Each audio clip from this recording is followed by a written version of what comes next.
Hi, welcome to the Real Estate Market Watch. I'm Bob Gibbs. This is video 8 in our series having to do with maximizing your return on the sale of your home or investment property. This video has to talk about, or is talking about, offers. So you've gone through the process of understanding your motivation, you priced your house accordingly, got it ready for sale, listed it, and got the marketing taken care of, get your mindset right about what to expect during the marketing period, and so lo and behold, offer comes in. Now what do? So that's what we're going to talk about in this one. So to start it out, what I'd like to say is that getting offers on a home is something, again, you need to remove the emotion on and take it as a business decision. So in a lot of cases, people will put offers in and they may be lowballs. The worst thing to do is get offended by that and just say, I'm not going to deal with these people, move on. Because if you were a buyer and you're trying to get the best deal for a home, you may do the same strategy. So what I always recommend and what I always say is that any offer is a good offer and it's something to work with. So if someone comes in with a low ball offer, several things you can do. What I would recommend initially is countering, but what you counter back at doesn't necessarily have to be somewhere in the middle between what they offer and what you're asking. Sometimes we recommend people counter back at your asking price. Say, okay, start over. This one doesn't count. So any offer is a good offer. And so what we do is we want to make sure that the buyer who's putting an offer in is actually serious about the home.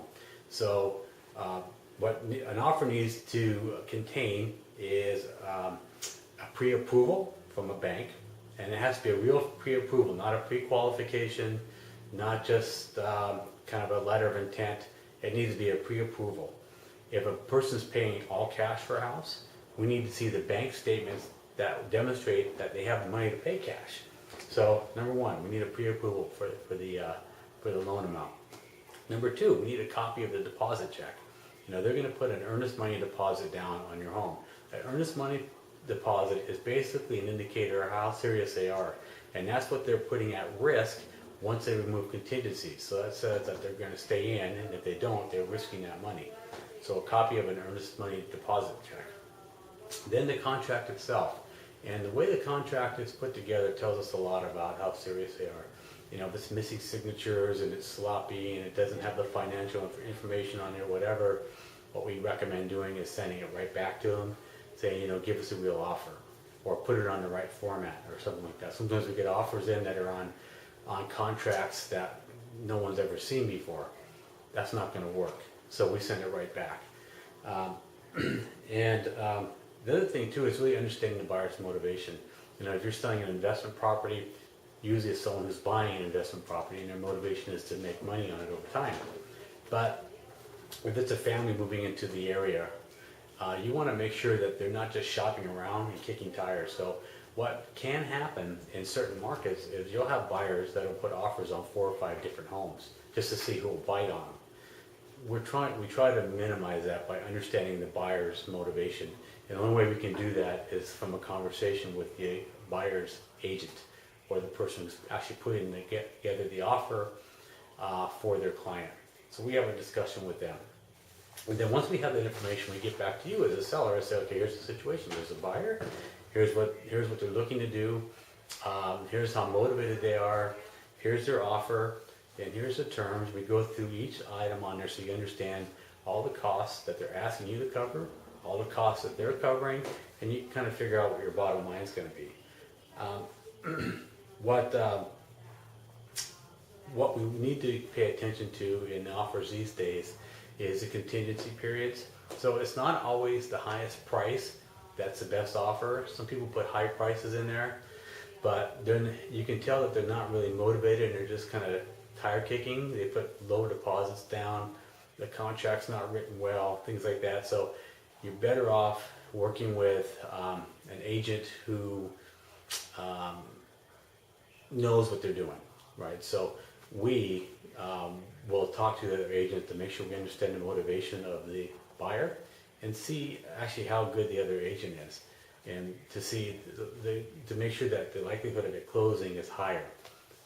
You know, a lot of deals fall out during escrow, and we want to try to avoid that on your behalf if possible. So if you find an offer you don't like, or it's pretty good but some of the terms just aren't right, we always recommend countering back. And you can counter back on almost anything having to do with the contract. The only thing to keep in mind though, as soon as you counter back, that offer is like starting over again. So you counter back, they can pick it up and move.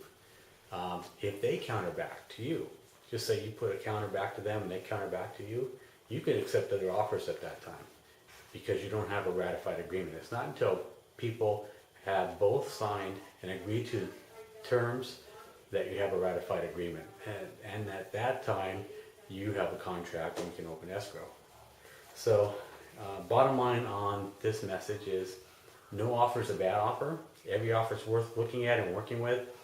However, we need to do our homework up front. So we need to understand the buyer's motivation, how serious they are as a result of the deposit they're putting down, and the way the contract's written, how good the other agent is, and the likelihood of getting the thing closed, and whether the offer needs a counter or not.